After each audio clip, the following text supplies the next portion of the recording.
स्वागत है बच्चों एक बार फिर से हमारे यूट्यूब चैनल पर और आप देख रहे हैं आर के वर्ल्ड एजुकेशन, जिस पर हर प्रकार की जानकारी आपको प्राप्त होती है। जैसा कि आप जानते हैं कि प्रश्न बैंक आ चुकी है और मैंने अध्याय बनाना चालू कर दिया है। पूरा सीरीज बनाऊंगा 16 अध्याय तक साइंस का। ओके, तो ये विषय आपका साइंस का रहेगा, कक्षा 10वीं का रहेगा। ठीक है, विद्यार्थियों के लिए कौन सा 2021-22 में जो फाइनल एग्जाम देंगे। ओके, जो आपका 18 फरवरी से फिक्स हो गया कि 18 फरवरी से आपके फाइनल एग्जाम चालू हो जाएंगे। तो चलिए शुरू करते हैं बिना किसी देरी के।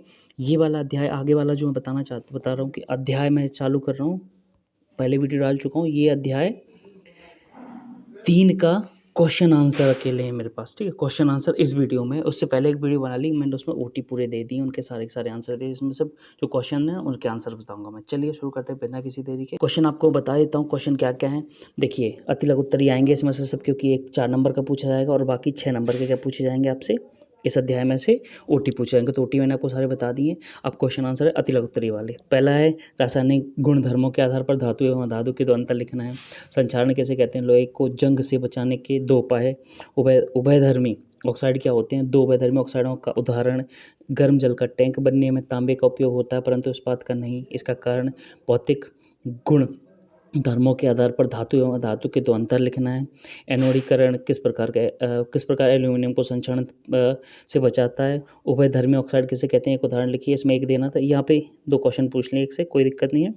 8वां की एक्वारेजिया किसे कहते हैं, इसका क्या उपयोग है। सक्रियता श्रेणी किसे कहते हैं।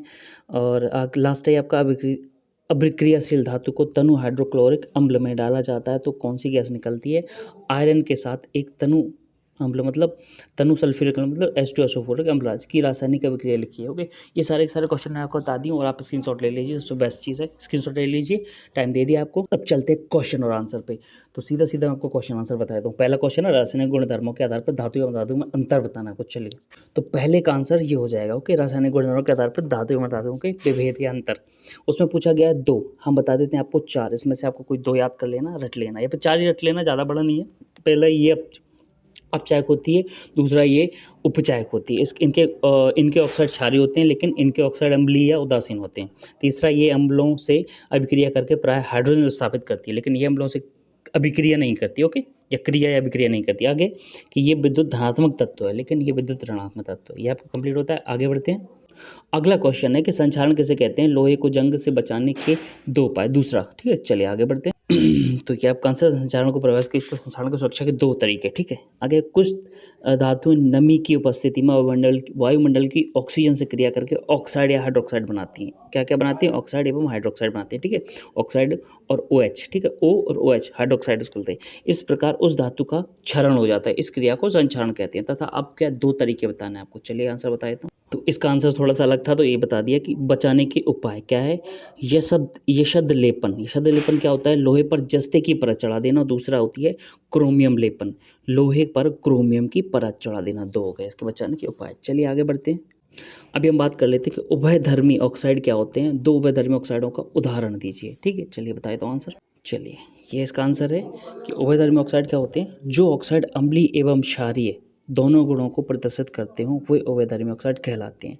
या फिर इसे कह सकते हैं और ठीक, जो ऑक्साइड अम्लों एवं क्षारों दोनों से अभिक्रिया करके लवण एवं जल बनाते हैं वो उभयधर्मी ऑक्साइड कहलाते हैं। ठीक है, ये 2 हो गए आपके। कुछ भी लिख सकते हैं अथवा में, इसका स्क्रीनशॉट ले लें।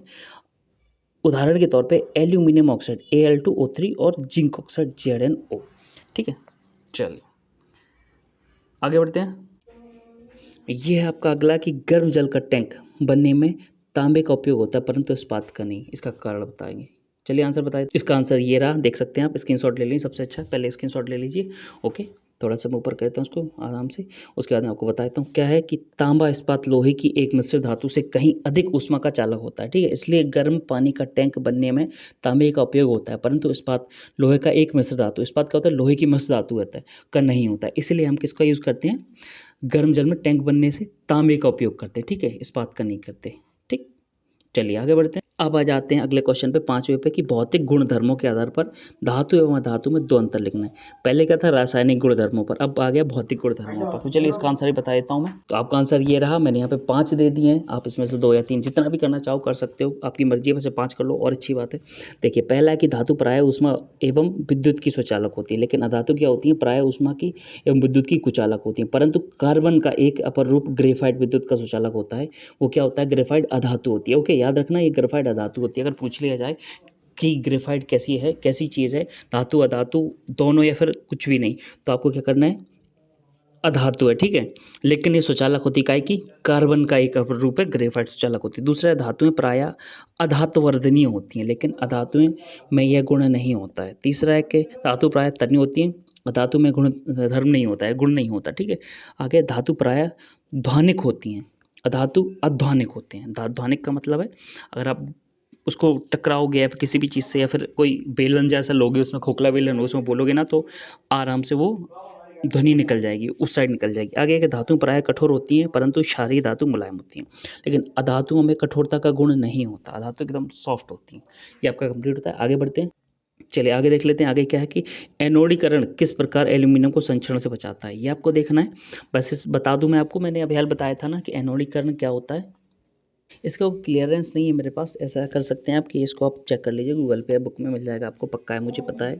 आगे देख लें, उभयधर्मी ऑक्साइड किसे कहते हैं, एक उदाहरण सहित लिखिए। जैसे अभी देखा था तीसरा क्वेश्चन, उभयधर्मी ऑक्साइड क्या होते हैं, ये भी उभयधर्मी ऑक्साइड किसे कहते हैं, ये सेम है। इसमें 2 क्या उदाहरण थे, इसमें एक था। ओके, ये वाला तीसरा वाला क्वेश्चन देख सकते हैं आप। एक आगे है कि एक्वा रेजिया किसे कहते हैं, इसका एक उपयोग लिखना है। चलिए बता देता हूँ थोड़ा सा, ये थोड़ा सा बता दिया, लेकिन बाकी गूगल पे आप सर्च कर सकते हैं कि हाँ, कि वह विलयन एक तीव्र विलायक है जो सोने को अपने अंदर घोल लेता है, इसका नाम अम्लराज एक्वारेजिया है, ठीक है। आप एक बार गूगल पे भी सर्च कर सकते हैं, इजी है वैसे तो, कोई दिक्कत नहीं है मेरे हिसाब से। आप इस क्वेश्चन को जो है ना अच्छे से उपयोग भी देख लेंगे ना, और एक्वारेजिया का वो भी देख लेना किसे कहते हैं। ओके, अब नवा क्वेश्चन चलते हैं, सक्रियता श्रेणी किसे कहते हैं। चलिए नवा क्वेश्चन देख लेते हैं, इसका आंसर भी देख लेते हैं। तो ये इसका आंसर यहाँ पे रहा है, दूसरा वाला, मतलब नवे का, सक्रियता श्रेणी किसे कहते हैं। इसका क्या है, वह सूची जिसमें धातुओं को उनकी क्रियाशीलता के अवरोही क्रम में व्यवस्थित किया जाता है, सक्रियता श्रेणी कहलाती है, ठीक है।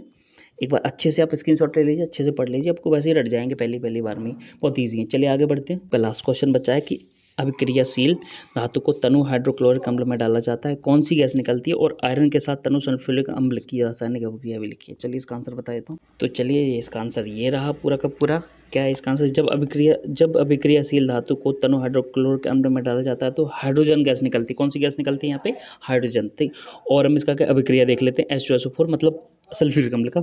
जब आयरन के साथ H2SO4 तनु H2SO4 की अभिक्रिया कराई जाती है तो आयरन सल्फेट, फेरस सल्फेट जिसे हम बोलते हैं, ठीक है। फेरस सल्फेट क्या होता है, ये हो गया FeSO4 का हरा विलयन प्राप्त होता है और हाइड्रोजन गैस निकलती है, हाइड्रोजन गैस निकल गई। चलिए इसका बता देता हूँ किससे, आयरन से वो होता है, डिस्टिल्ड होता है आयरन, H2SO4 की अगर क्रिया करेंगे तो F के साथ SO4 जुड़ जाएगा, ठीक है। तो ये जुड़ चुका है, सल्फ्यूरिक कम निकल जाएगा, जो बचा H2 अकेला बचा यहाँ पे, ठीक है। ये यहाँ से इतना अलग हो गया ये, और डिस्टिल वाला अकेला H2 बचा तो हाइड्रोजन गैस निकल जाती है, अलग कर देती है इसको, ठीक है। तो इसका आंसर हो गया, और 10 के 10 क्वेश्चन मैंने कंप्लीट कर दिया। आपको वीडियो पसंद आया तो प्लीज़ लाइक करें, साथ में चैनल को सब्सक्राइब जरूर कर दें, क्योंकि अगला अध्याय मैं बहुत जल्द डालने वाला हूँ। आपको जितना जल्दी हो सके 10 से 12 दिन में आपको पूरे के पूरे अध्याय करा दूंगा। फिर क्योंकि आगे भी देखना, मुझे मैथ का भी बनाना है मुझे पूरा, और साथ में आपका इंग्लिश का भी बनाना है। ओके, तो 3 बनाना है मुझे, इसीलिए जितना जल्दी हो सके मैं करूँगा। और आप चैनल को सब्सक्राइब कर दें, पूरा का पूरा आपको मिल जाएगा। और मैं ये कह रहा हूँ कि आपके 80 में से 80 अगर आपने पूरा पढ़ लिया, जो मैं बता रहा हूँ